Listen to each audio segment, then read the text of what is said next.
আচ্ছা, আজকে একটি কথা বলতে চাই। সেটা হচ্ছে আপনাদের পুরুষ মানুষদেরকে বলছি।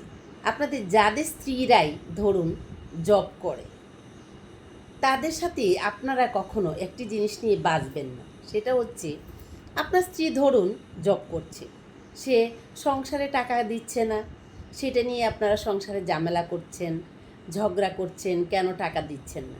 সেটা কখনো করবেন না।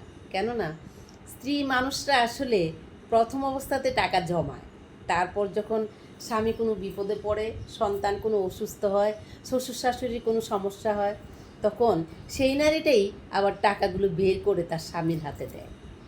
তাই অপেক্ষা করুন আপনার স্ত্রী সঞ্চয় করছে সেটা দেখার জন্য। বেলা শেষে সেই টাকাগুলো কি করে, ততটুকু ধৈর্য তো ধরতেই পারেন, তাই না? তাই আগে থেকেই আপনার স্ত্রী কাজ করছে, তার মনোবল ভেঙে দেওয়ার চেষ্টা করবেন না। তার ফান্ডে টাকা জমা করছে, আপনি শুধু হাসি মুখে দেখে যান।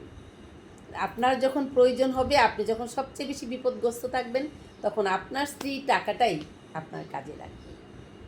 আপনার স্ত্রী টাকাটাই আপনার পকেটে আসবে, সেটা আপনি 100% শিওর হয়ে থাকেন। তাই এটা নিয়ে কখনো ঝামেলা করে আপনার স্ত্রী কাজ করছে তার মনোবল কখনো ভেঙে দিয়েন না। নারীরা আসলে সঞ্চয় করতে চায়, নারীরা সঞ্চয়কারী। নারীরা সঞ্চয় করে রাখলে সেটা একসময় তার স্বামীর প্রয়োজনে আসে, তার সন্তানের প্রয়োজনে আসে, তার সংসারের প্রয়োজনে আসে। একবার দেখুন না সে ফান্ডে টাকাটা জমা করে কি করে।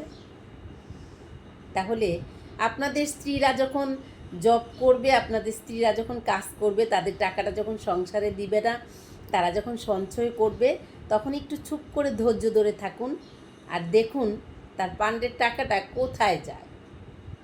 দিন শেষে, বেলা শেষে আপনাদের কাছেই আসবে। একটু ধৈর্য ধরুন না, তাতে তো কোনো ক্ষতির কিছু নেই। তাহলে ধৈর্যই আপনাদের একসময় সুফল বয়ে আনবে। আর স্ত্রীকে উৎসাহিত করুন কাজ করার জন্য। টাটা।